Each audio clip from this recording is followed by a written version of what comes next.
They realized that if we take away Africans from practice and move them to theory, we will be creating a labor force for ourselves.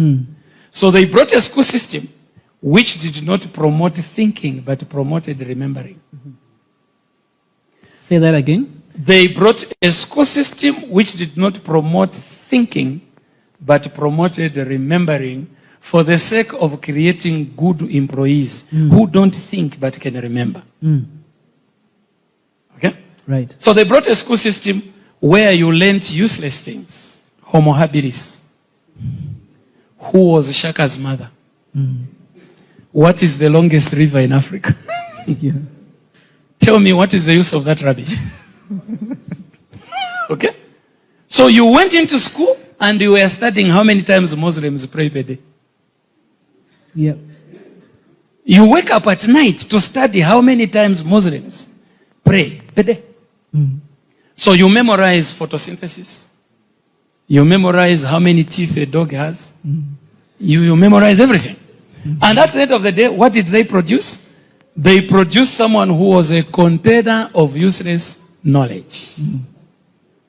A container of useless knowledge. Right. That is why today we have doctors, we have been independent for 55 years. Have you heard that there are vaccines being made by Zambian doctors?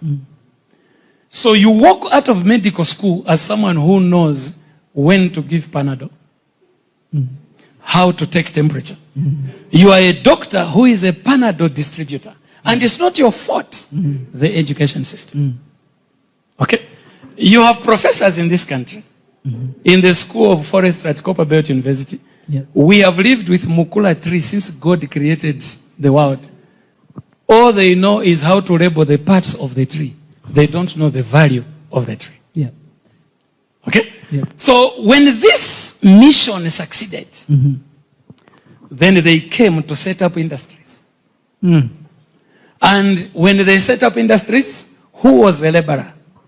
So you walk out of medical school as someone who knows when to give Panadol, how to take temperature. You are a doctor who is a Panadol distributor. And it's not your fault, the education system. Okay? You have professors in this country, in the School of Forestry at Copperbelt University. We have lived with Mukula tree since God created the world. All they know is how to label the parts of the tree. They don't know the value of the tree. Yeah. Okay? Yeah. So when this mission succeeded, then they came to set up industries. And when they set up industries, who was the laborer? The graduate from the School of Remembering. Okay. Someone who would remember how to dig, where to dig. Someone who would remember how to cut a tree and how many pieces. Someone would remember. And they rewarded you with a bribe called a salary, and we became comfortable. Right.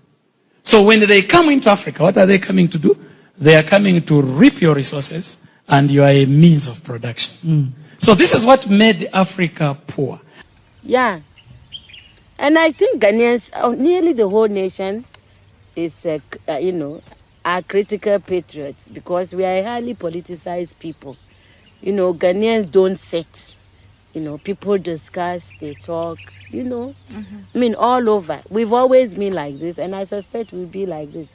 Ghanaians are political from when they are 3. And they are political when they are over 100. So in that respect, I am not such a unique Ghanaian. I'm just a Ghanaian. You didn't mind being a member of a military government? I won't answer. The thing is that, as far as I'm concerned, since we met you people 500 years ago, look at us. We've given everything. You are still taking. It's true. I mean, where would the whole Western world be without Africa?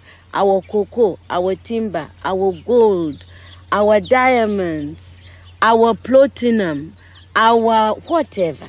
Everything you are is us. I am not saying it, it's a fact. And in return for all of this, what have we got? Nothing. Anti-personnel indoctrination against ourselves.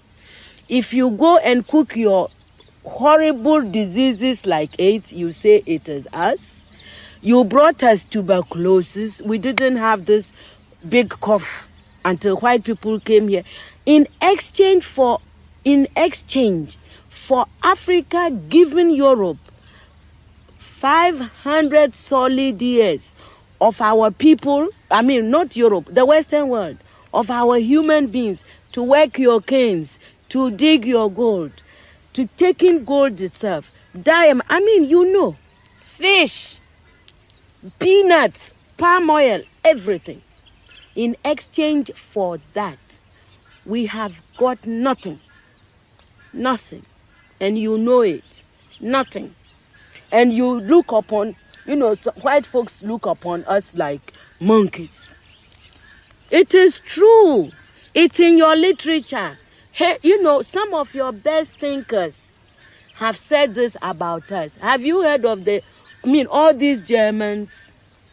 Have you heard? Okay. Yes. They said, Lord Burton, yes. People like that, they said, we don't even have the brain of animals.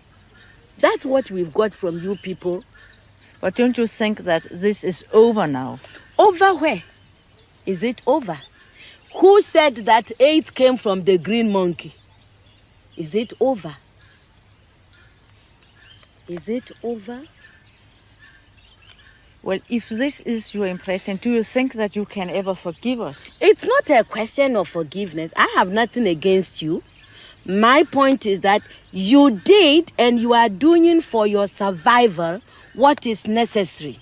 We can't blame you for that. The fact that we didn't do enough for our own survival and we are still not doing enough for our survival, that is not your problem. You know, even everybody that God has created has a sense of survival, you know, and if we don't develop it, we can't blame white people. You came here because you needed these things. You took gunpowder from the Chinese. You needed them to shoot people. And I think we are in Africa, we are in danger of making foreign aid a kind of policy that is wrong. I think that it humiliates our people. The people in the villages have not asked anybody to go around begging on their behalf. Do you consider aid as a new form of colonization? Of course. Why? That's why. You know, my people, the Akans, we have a proverb. It says that good morning, thank you is never enough to salt anybody's food forever. You cannot build your life on thank you, morning, thank you, English, thank you, God. You know, which is what aid makes, you know, we are always receiving. Nobody, look, and I don't care who hears, nobody anywhere in this world is going to send you their best of anything. Do you see? Neither the experts nor people, you give us what you can afford. Aid is the leftover, really, and it cannot be enough. Aid, you can, when, you know, the world is, now the world is one place. So, there is nothing wrong if my house is in a crisis and you offered me something. There's nothing wrong, you know, because there is interrelationship.